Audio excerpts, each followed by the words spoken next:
दान पुण्य पूजा पाठ करने वाले लोगों को भी क्यों नरक की प्राप्ति होती है। नमस्कार श्रोताओं, आपका स्वागत है हमारे शिव महिमा चैनल में। एक समय की बात है, देव ऋषि नारद अपने स्वभाव के अनुरूप नारायण नारायण कहते हुए वैकुंठ लोक पहुंच जाते हैं। वैकुंठ लोक में भगवान श्री विष्णु देव ऋषि नारद का हार्दिक स्वागत करते हैं और उनसे वैकुंठ लोक आने का प्रयोजन पूछते हैं। देव ऋषि नारद भगवान विष्णु को प्रणाम करते हैं और कहते हैं, हे सृष्टि के पालनहार, आज मैं आपके पास कुछ प्रश्नों के उत्तर के लिए उपस्थित हुआ हूँ। कृपा कर मेरे मन में उठ रहे प्रश्नों को उत्तर देकर मेरी जिज्ञासा को कम करने की कृपा करें।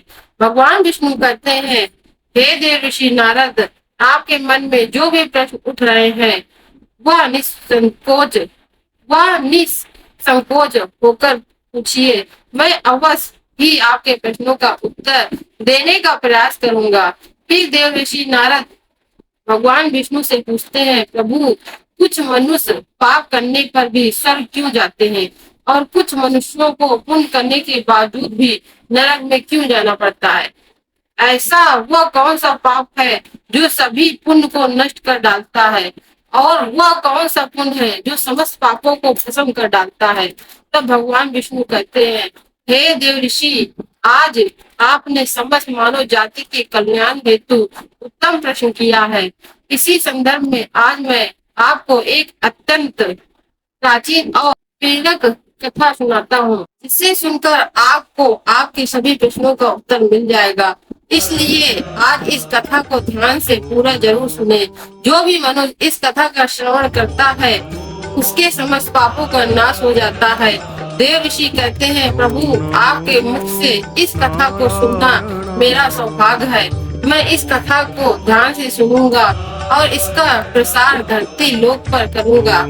भगवान विष्णु कहते हैं, देव ऋषि, प्राचीन काल की बात है, पृथ्वी लोक पर अलग अलग जगह किंतु एक ही समय पर 5 मनुष्यों की मृत्यु हो जाती है और वे सभी मृत्यु के पश्चात यमलोक पहुंच जाते हैं। यमलोक पहुंचने पर वहां के भयावह दृश्य देखकर सभी भयभीत हो जाते हैं। वे पांचों थर थर कांपने लगते हैं।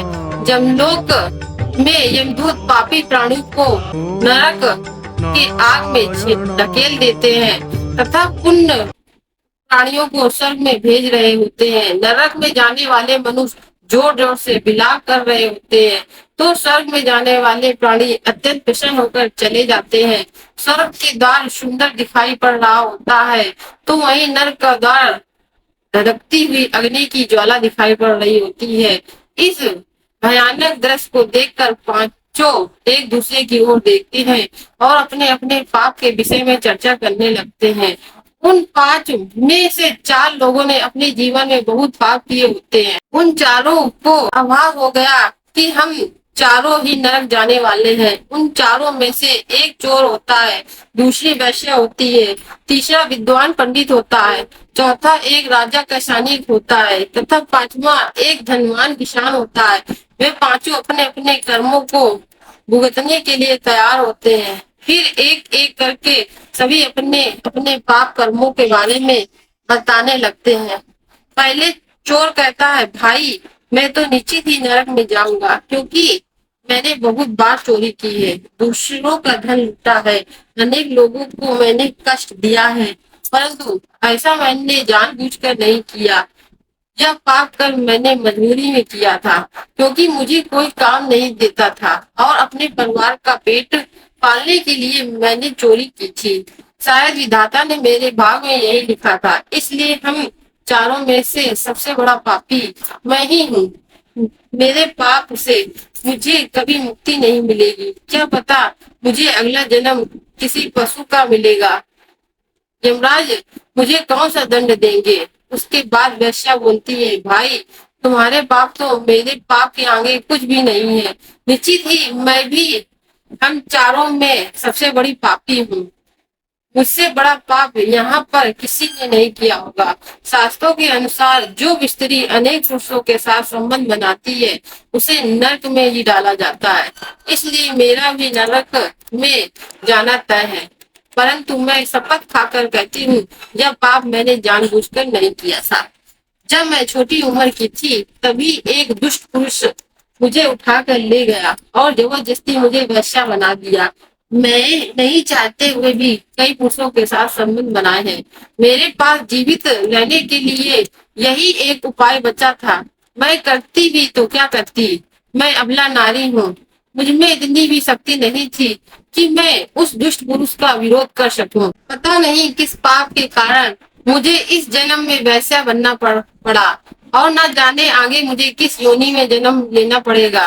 मेरे द्वारा किए गए पाप से ऐसा प्रतीत होता है कि स्वयं यमराज भी चाहे तो मुझे नरक से मुक्ति नहीं मिल सकती। इसके बाद सैनिक बोलने लगता है, भाई हम चारों में से सबसे बड़ा पापी तो मैं भी हूँ। मैंने बहुत बड़े पाप किए हैं। मैं राजा का सिपाही था, इसलिए राजा के आदेश पर मैं लोगों पर जोर जबरदस्ती करता था। राजा के कहने पर ही मैं न जाने कितनों के प्राण लिए हैं, न जाने कितने मासूम लोगों को सताया है, न जाने कितने निर्दोष लोगों को मेरे हाथ से दंड मिला है। यमराज मुझे कभी क्षमा नहीं करेंगे और मैं निश्चित ही नरक में जाऊंगा। लेकिन मैं भी मजबूर था। मैंने ये सभी पाप जानबूझकर नहीं किए थे। अपने परिवार के पालन पोषण के लिए मुझे यह पाप करने पड़े थे। हमारा राजा जो कहता था उसका पालन हमें करना पड़ता था। राजा के विरुद्ध भला कोई साधारण मनुष्य कैसे जा सकता है। यह सभी पाप करते हुए मुझे अत्यंत दुख भी होता था और मैं जानता था कि यह पाप करने से मुझे नरक की प्राप्ति होगी। किंतु परिवार के कारण विवश होकर मैंने यह पाप किया है। लेकिन पाप तो पाप होता है। पाप करके पश्चाताप करने का क्या फायदा। इसलिए मेरा नरक में जाना तो तय है। इसके बाद विद्वान पंडित बोला, भाई हम चारों में से सबसे बड़ा पापी तो मैं हूँ। तुम लोगों ने तो पाप किए हैं, वह अनजाने में किए हैं, या किसी ने तुमसे जबरदस्ती करवाए हैं, या मजबूरी में किए हैं। किंतु मैं तो विद्वान था, ज्ञानी था। मैं तो सब सत असत जानता था। मुझे सच और झूठ का ज्ञान था। लेकिन फिर भी मैं धर्म के लोभ में यह पाप किए हैं। शास्त्र कहते हैं कि जो सब कुछ जानकर भी पाप करता है वह निश्चित ही नरक में गिरता है।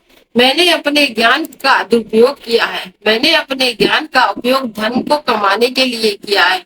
मेरे घर की स्थिति अत्यंत दयनीय थी। मेरे पिता भिक्षा मांगकर गुजारा करते थे। मैं अपने घर की गरीबी को दूर करने के लिए धन लेकर ज्ञान देने की चेष्टा की है। शास्त्र कहते हैं जो विद्वान ब्राह्मण अपने ज्ञान का दुरुपयोग करता है उसे नरक में जाने से कोई नहीं रोक सकता। मैंने लोगों को ज्ञान देने के बदले में उनसे धन लिया है, कभी किसी को मुफ्त में ज्ञान नहीं दिया। इसलिए आप चारों में से सबसे बड़ा पापी तो मैं ही हूँ और मुझे भी नरक में जाना पड़ेगा। उन चारों की बात सुनकर धनी किसान हंस पड़ा और बोलने लगा, तुम चारों तो इतने बड़े पापी हो कि तुम लोगों को नरक में जाना ही पड़ेगा। तुम दोनों ने घर पाप किया है और इसलिए यमराज तुम लोगों को कभी माफ नहीं करेंगे। यहाँ पर मौजूद मैं अकेला ही सबसे अधिक पुण्यवान हूँ। मैंने अपने जीवन में बहुत पूजा पाठ किया है, ब्राह्मण को दान दक्षिणा दी है। मैंने मृत्यु के पूर्व गाय दान किया था और अब मेरे सभी पुत्र मेरी आत्मा की मुक्ति के लिए बड़े कार्यक्रम का आयोजन कर रहे हैं। इसलिए मैं सबसे अधिक पुण्यवान हूँ। मेरी 3 पत्नियां और 10 पुत्र हैं। इतने लोग मेरी मुक्ति के लिए उपाय कर रहे हैं और हाँ, मैंने सब अपने जीवन में कभी कोई पाप नहीं किया है और जाने अनजाने में किए भी होंगे तो मेरे पुत्रों की श्राद्ध आदि के कार्यों द्वारा मेरे पाप नष्ट हो जाएंगे। मैं निश्चित देव पूजा करता था, मंदिर जाता था, द्वार पर आए अतिथियों को भोजन कराता था। इससे मुझे पूरा विश्वास है कि यमराज हमें नरक में नहीं डालेंगे और मुझे मोक्ष की प्राप्ति निश्चित होगी। फिर वह पांचों धीरे धीरे आगे बढ़ने लगे और फिर जब उनका समय आता है तो उन पांचों के पाप और पुण्य के कर्मों का मूल्यांकन किया जाता है। सबसे पहले बारी आती है उस चोर की। चित्रगुप्त उस चोर के पाप और पुण्य का लेखा जोखा निकालते हैं। उसके बाद उसके पाप और पुण्य का मूल्यांकन करने के बाद यमराज से विचार विमर्श करते हैं। कुछ ही देर के बाद यमराज उसे स्वर्ग में जाने का आदेश दे देते हैं। चोर यमराज के इस निर्णय को सुनकर आश्चर्य में पड़ जाता है। बड़ी प्रसन्नता के साथ वह स्वर्ग के दरवाजे की ओर चला जाता है।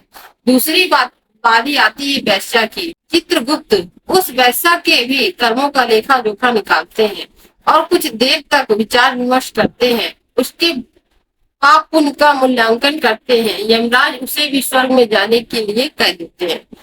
इस विचित्र निर्णय को सुनकर वह वैश्या भी आश्चर्य में पड़ जाती है। उसके बाद उसे यमराज के निर्णय पर विश्वास नहीं होता है और वह बिना कुछ कहे ही बड़ी प्रशंसा के साथ स्वर्ग के द्वार की ओर चली जाती है। फिर तीसरी बारी आती है सिपाही की। चित्रगुप्त द्वारा उसके भी कर्मों का लेखा जोखा निकाला जाता है। उसके पश्चात यमराज उसे भी स्वर्ग में जाने के लिए कह देते हैं। इस निर्णय को सुनकर वह सिपाही भी आश्चर्यचकित हो जाता है और बड़ी प्रसन्नता के साथ स्वर्ग के द्वार की ओर निकल जाता है। चौथी बारी आती है ब्राह्मण की। चित्रगुप्त उस ब्राह्मण के कर्मों का लेखा जोखा निकालते हैं और कुछ देर बाद विचार कर फिर यमराज उस ब्राह्मण को भी स्वर्ग में जाने के लिए कहते हैं। वह विद्वान ब्राह्मण सोचने लगता है। फिर वह भी मन ही मन प्रसन्न होकर स्वर्ग की ओर चला जाता है। वह धनी किसान यह सब देख रहा था। जब वह उन चारों को स्वर्ग जाते देखता है तो वह धनवान किसान बहुत दुखी और क्रोधित हो गया। वह सोचने लगा कि यह कैसा न्याय है। इन पापियों को भी स्वर्ग जाने का मौका मिल रहा है। फिर मैंने तो पुण्य कर्म किए हैं, उनका क्या? पापी और निष्पाप जब एक ही जगह पर डाले जाएंगे तो पुण्य कर्म करने का क्या फायदा। फिर उस धनवान किसान को एक दूत जोर से धक्का देते हुए कहता है, अरे पापी, तू आगे चल, तुझे नरक में डाला जाएगा। यमराज तुझे माफ नहीं। यह सुनकर वह धनवान किसान दूत से कहता है, यह तुम कैसी बात कर रहे हो? मैंने पृथ्वी लोक पर कोई पाप नहीं किया। मेरा स्थान तो सिर्फ स्वर्ग में ही है। मैं तो स्वर्ग में जाऊंगा। मैंने जीवन में बहुत पुण्य किया है। देख देख लेना, यमराज मुझे स्वर्ग ही भेजेंगे। फिर वह धनवान किसान यमराज के सामने आकर खड़ा हो जाता है। चित्रगुप्त उसके कर्मों का लेखा जोखा देते हैं और उसके पाप पुण्य कर्मों का मूल्यांकन करते हैं तो उसके पाप का पल्ला भारी होता है और यमराज उस धनवान किसान को कहते हैं, अरे दुष्ट, तू तो बहुत बड़ा अपराधक है। तू तो नरक के जाने के भी योग नहीं है। इतना सुनते ही वह भयभीत हो गया। गिड़गिड़ाते हुए यमराज से कहता है, हे धर्मराज, यह अन्याय है। मैंने तो जीवन में कोई पाप नहीं किए, फिर आप मुझे नरक में क्यों डाल रहे हैं? और मुझसे पहले 4 लोग थे, वह तो घोर पापी थे। उन्होंने बड़े बड़े पाप किए हैं, उन्हें तो आपने स्वर्ग में डाल दिया है। आप ऐसा अन्याय कैसे मेरे साथ कर सकते हैं? अगर ऐसा अन्याय होगा तो भला कौन मनुष्य धरती पर पुण्य कर्म करेगा? यमराज कहते हैं, अरे पापी, तूने तो पाप किए हैं, वह तो उन चारों के पापों के सामने कुछ भी नहीं है। तेरे एक पाप के कारण तेरा सारा पुण्य फल नष्ट हो गया। यदि तुमने यह पाप नहीं किया होता तो तू भी स्वर्ग जाता, लेकिन तूने यह पाप जानबूझकर किया है, इसलिए तुझे नरक में अवश्य जाना पड़ेगा। उन चारों की तो मजबूरी में पाप किए थे। चोर चोरी तो करता था, किंतु वह दूसरों के भूख मिटाता था, गरीबों को दान करता था। उसने कभी किसी निर्दोष और गरीब व्यक्ति के घर चोरी नहीं की। उसके पुण्य कर्म उसके पाप से अधिक थे, इसलिए उसे स्वर्ग में जगह मिली। वैश्या अपने मन से वैश्या नहीं बनी थी, उसे जबरदस्ती वैश्यावृत्ति में डाला गया था। वह अपना जीवन यापन करने के लिए वैश्यावृत्ति करती थी, लेकिन बाकी कार्य तो उसने पुण्य के किए थे। वह पशु पक्षियों को रोजाना दाना डालती थी, जानवरों की सेवा करती थी। इसलिए उसका भी पुण्य पाप उससे बड़ा था। वह सिपाही अपने राजा के हुक्म का पालन करता था, किंतु उसने भी बहुत पुण्य के काम किए थे। उसने बहुत सारे लोगों की मदद की थी, इसलिए वह भी स्वर्ग में गया है। और वह विद्वान ब्राह्मण जिसने अपने ज्ञान का दुरुपयोग अवश्य किया है, किंतु वह नित्य गाय की सेवा करता था, दान धर्म करता था, इसलिए उसके भी पुण्य पाप से अधिक थे, इसलिए वह भी स्वर्ग गया है। इतना सुनकर वह धनवान किसान बोला, धर्मराज, इन चारों ने जो भी पुण्य किए हैं वह तो मैंने भी किए हैं, बल्कि उससे ज्यादा किए हैं। फिर भी मैं ऐसा कौन सा पाप किया है जो मुझे नरक में भेजा जा रहा है। यमराज कहते हैं, याद कर, तूने उस विद्वान आदि पर गलत लांछन लगाया था कि उसने तेरे घर पर चोरी की है, और उसके साथ ही तूने उस पर कई गलत लांछन लगाए थे। उसे वैश्या कहकर उसे चरित का हनन किया था, और राजा ने उसे सच समझकर उस अबला नारी को मृत्यु दंड दे दिया था। हे पापी, मनुष्य, ब्राह्मण, मदिरा पान आदि प्रकार के घोर पापों से भी प्राचित करके मनुष्य मुक्त हो सकता है, किंतु दूसरों पर गलत लांछन लगाने पर कोई पश्चाताप नहीं होता। जो दूसरों पर गलत आरोप लगाता है, सत्य जानकर भी दूसरों की झूठ नहीं कहता, तो वह सबसे बड़ा पापी है। उसके द्वारा किए गए सभी पुण्य नष्ट हो जाते हैं। इसलिए तूने जितने भी पुण्य किए हैं सभी उस पाप के कारण नष्ट हो गए हैं। फिर यमराज यमदूतों को उस पापी को नरक में डाल देते हैं, और वह किसान रोता हुआ विलाप करता हुआ नरक के मार्ग पर चलने लगता है।